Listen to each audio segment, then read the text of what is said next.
Alhamdulillah kita sudah mengikuti prosesi pernikahan beliau berdua ya. Sepasang pengantin baru insya Allah akan menjalani hari-hari sebagai sebuah keluarga, yang mana keluarga adalah cikal bakal masyarakat yang soleh, penduduk yang soleh, dan insya Allah menjadi negara yang soleh. Baldatun thayyibatun wa rabbun ghafur. Sebagaimana disitir tadi dalam sebelum akad ya, Allah sudah berfirman, A'udzubillahi minasyaitonir rajim. Bismillahirrahmanirrahim.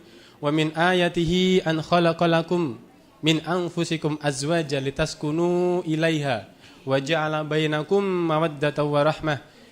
Inna fi dzalika laayatil liqaumin yatafakkarun. Ya. Selain Nabi menyampaikan bahwa nikah adalah bagian ibadah, bahkan nikah adalah setengah dari agama, Allah sudah menandaskan dalam salah satu ayatnya bahwa dan di antara ayat-ayatnya menciptakan untuk kalian pasangan dari jenismu sendiri ya. Insya Allah sudah benar ya memilihnya dari jenis manusia gitu ya. Sama-sama muslimah ya, tidak dari jenis lainnya. Kenapa? Karena sementara hari ini ada sebagian orang melihat luarnya saja, apakah fisiknya, apakah kantongnya itu kan. Mereka melupakan nilai-nilai agama. Bapak, Ibu dan Saudara dan tamu undangan yang kami hormati, di Jerman hari ini bagi mereka itu biasa hidup serumah tanpa kata nikah. Sehingga bagi mereka ada pasangan suami istri tinggal serumah dengan anak itu mengherankan di sana gitu. Teman saya pernah di sana menceritakan itu. Bagi mereka seperti itu, naudzubillah. Negara yang katanya maju secara fisik ya, tanpa panduan Al-Qur'an, tanpa pedoman tuntunan dari Nabi Muhammad SAW, itu tidak akan berarti sama sekali secara sempurna, apalagi bisa dibawa hingga ke akhirat kelak. Yang perlu kita pahami tadi ya, litaskunu ilaiha.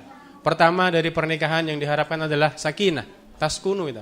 Istikan kalau dalam kitabnya Ibnul Qayyim Al-Jauziyah. Jadi istilah cinta Bapak Ibu ya, itu ada 50 kata dalam bahasa Arab yang artinya cinta. Ibnul Qayyim menyebutkan salah satunya sagof, salah satunya istikan atau dari taskunu tadi, ada juga mawaddah dan rohmah ya. Insya Allah pernikahan adalah ibadah tadi ya. Karena tidak semua orang mau nikah, buktinya sudah ada. Tidak perlu jauh-jauh ke Jerman. Hari ini di dekat kita sendiri pun barangkali ada orang yang mau kemana-mana bareng, bulanan, tahunan, mungkin berpuluh-puluh tahun gitu ya. Tetapi mereka tidak mau nikah.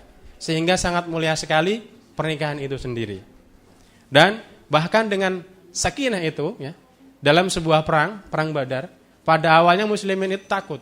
Benarkah kita bisa mengalahkan kaum musyrikin, kaum kafir? Sementara jumlah kita sedikit.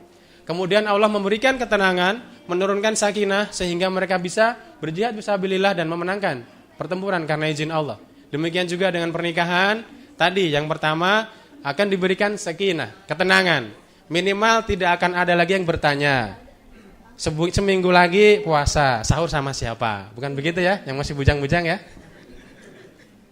Kapan nikah Mas? Bulan Mei. Jangan bilangnya maybe yes, maybe no gitu kan. Insya Allah seperti itu. Itu tentang sakinah. Kedua, mawaddah. Mawaddah itu dalam bahasa kita kira-kira cinta yang tulus, bukan cinta transaksional. Ada istilah, ada uang abang disayang, tidak ada uang abang ditendang. Naudzubillah, jangan sampai seperti itu. Yang namanya cinta tulus tanpa pamrih di belakangnya, baik dari istri ataupun dari suami, dari kedua belah pihak gitu kan. Dan ar-rahmah, salah satu dari Asmaul Husna, itu lebih tinggi tingkatannya dari mawaddah. Jadi apapun yang dilakukan oleh pasangannya yang diberi, baik yang menyenangkan ataupun tidak dianggap sebagai sebuah hambatan untuk memberikan kasih sayangnya. Sebagaimana Allah memberikan oksigen kepada semua makhluknya, baik yang beriman ataupun tidak. Sebagaimana orang tua memberikan hartanya kepada anaknya tanpa melihat apakah anaknya itu nanti menjadi anak soleh atau tidak. Seperti itulah contoh rahmah. Berikutnya tadi sama-sama kita bacakan doa ya, sebagaimana dicontohkan oleh Nabi sallallahu alaihi wasallam. Barakallahu laka wa baraka alaika wa jama'a bainakuma fi khair. Dalam doa ini kita diajarkan kita mendoakan ada keberkahan, ada kata la dan ala. Maksudnya barakallahu laka, semoga Allah memberikan berkah kepadamu dalam hal yang disukai gitu kan. Tadi disampaikan sebelum pernikahan yang tergambar tuh enak-enaknya saja gitu ya, Bapak Ibu ya, bukan seperti itu. Tetapi juga kita didoakan, diajarkan untuk mendoakan agar Allah memberikan barokah ketika datang ujian, ketika datang kesulitan-kesulitan. Bahkan keluarga Nabi Shallallahu Alaihi Wasallam pun tak luput dari 3 ujian sebuah keluarga. Yang pertama cemburu, ada ya. Bahkan istri beliau Aisyah adalah paling cemburu. Yang kedua fitnah orang ketiga. Itu pun ada dan terjadi di keluarga Nabi. Dan Nabi sampai termakan isu tersebut hingga turun ayat hadisul ifki. Dan yang ketiga, ekonomi pun menimpa keluarga Nabi Muhammad SAW. Namun karena beliau di bawah panduan dan tuntunan dari Allah Subhanahu Wa Taala, semua permasalahan tersebut diselesaikan dengan tuntunan yang diajarkan oleh Allah Subhanahu Wa Taala. Makanya menikah tadi untuk memilih saja kita harus menentukan mana calon pasanganku, mana calon suamiku, mana calon istriku. Jangan sampai ketemu dengan calon istrinya atau calon suaminya di mall gitu kan. Atau mungkin pas ngantri di tiket bis gitu kan. Atau mungkin bahkan ngantri di WC umum gitu. Naudzubillah itu.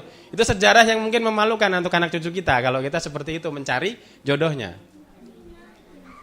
Berikutnya ada lagi salah satu doa yang diajarkan adalah Rabbana hablana min azwajina wa dzurriyyatina qurrata a'yun ya. Waj'alna lil muttaqina imama.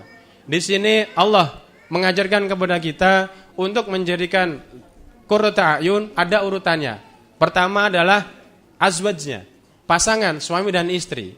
Kalau suami dan istrinya tidak qurrata a'yun, insyaallah tidak mungkin atau kecil kemungkinan zuriatnya atau anak keturunannya juga menjadi soleh. Apalagi menjadi lil muttaqina imama. Dalam hal ini Allah pun sudah memberikan contohnya secara jelas dan gamblang di dalam Al-Quran. Ada contoh suaminya soleh, istrinya tidak soleh, tidak solehah. Wa daraballahu masalan lil ladina kafaru imra'ata Nuh wa imra'ata Lut kanata tahta abdaini min ibadina solihaini fakhanatahuma. Bisa dibuka di At-Tahrim terakhir ya. Dan Allah sudah menjadikan contoh untuk orang-orang kafir dari 2 keluarga Nuh dan Lut. Dua-duanya hamba kami yang soleh, nabi kami, tetapi istri mereka tidak solehah.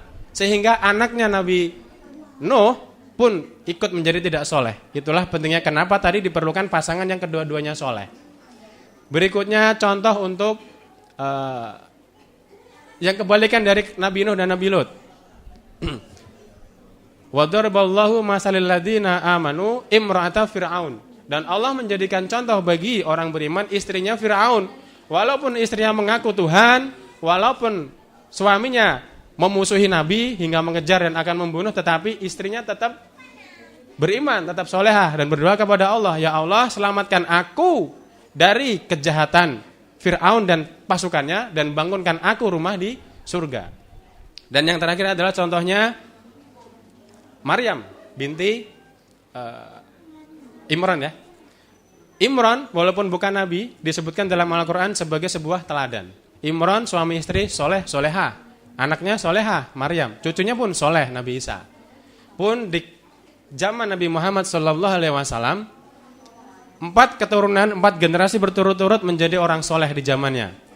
Abu Bakar As-Siddiq soleh, istrinya soleha, anaknya Asma binti Abu Bakar solehah juga, suaminya Zubair soleh, dan anaknya Abdullah pun soleh, kelak menjadi gubernur di Mekah dan Madinah, daerah Hijaz.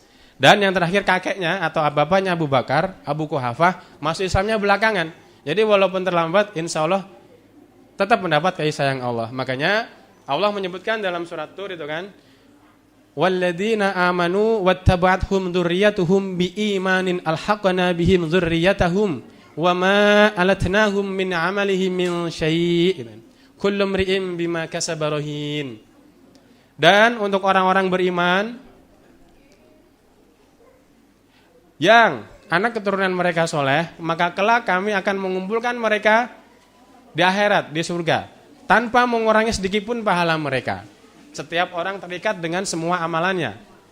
Abu Bakar adalah contoh konkret di zaman Nabi dengan ajaran Al-Quran, 4 generasi menjadi orang soleh. Makanya kita hari ini Baik yang pengantin baru ataupun pengantin lama, mari kita buka kembali. Sudahkah kita siap untuk menurunkan generasi yang soleh sampai beberapa generasi? Bahkan dengan kesolehan seseorang, dalam kisahnya perjalanan Nabi Musa dengan Nabi Khidir, itu ada rumah, di bawahnya itu ada harta benda. Diceritakan bahwa harta itu disimpan oleh kakeknya urutan ketujuh. Makanya sampai 7 turunan Allah masih menjaga harta itu dan diberikan ketika Nabi Khidir lewat di situ. Dan tak lupa kami sampaikan pula tentang sunah-sunahnya nikah. Karena nikah adalah ibadah, nikah perlu ilmu, nikah perlu pengetahuan. Sebagaimana kita melaksanakan sholat, puasa dan ibadah-ibadah lainnya. Gitu kan. Karena berbeda dengan ajaran agama lain ataupun yang tidak punya agama, nikah tadi tidak terlepas hanya sebagai sebuah ikatan. Nah, tentang ikatan, dalam Al-Quran Allah menyebut pernikahan dengan mitsaqan ghalidha. Allah hanya menyebut 3 kali kata mitsaqan ghalidha, ikatan yang kuat. 1 untuk pernikahan dan 2 adalah janji, ikatan antara Allah dengan umat Yahudi dan Nasrani.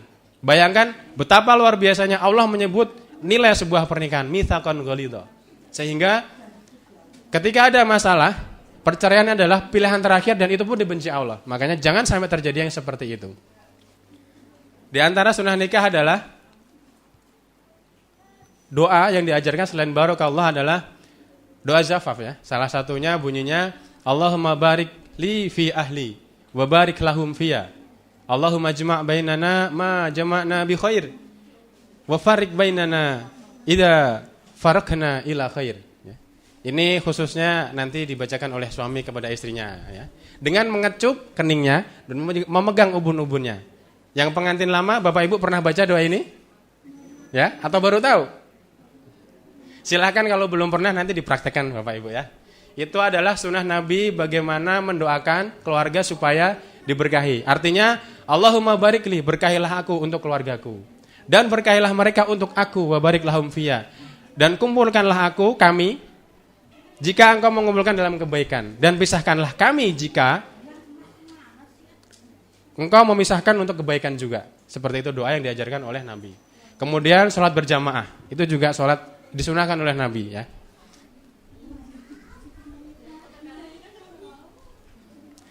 Baik, demikian tentang khutbah nikah. Insya Allah bermanfaat untuk kita semua. Baik pengantin baru, pengantin lama ataupun buat saya sendiri, insya Allah menjadi peringatan bahwa pernikahan bukanlah sesuatu permainan. Nikah adalah ibadah dan ada tanggung jawab besar di ujungnya. Karena tadi ku anfusakum wa ahlikum naro. Sebagai seorang suami dituntut, bahkan nanti di akhirat akan ditanya pertanggungjawabannya. Di dunia begitu keluar pengadilan selesai, tetapi tidak dengan pernikahan akan ditanya hingga akhirat. Baik, terima kasih dari kami. Mohon maaf untuk kesalahan dan kekurangan kami. Terima kasih untuk perhatian Bapak, Ibu dan sepasang pengantin baru. Sekian dari kami. Assalamualaikum warahmatullahi wabarakatuh.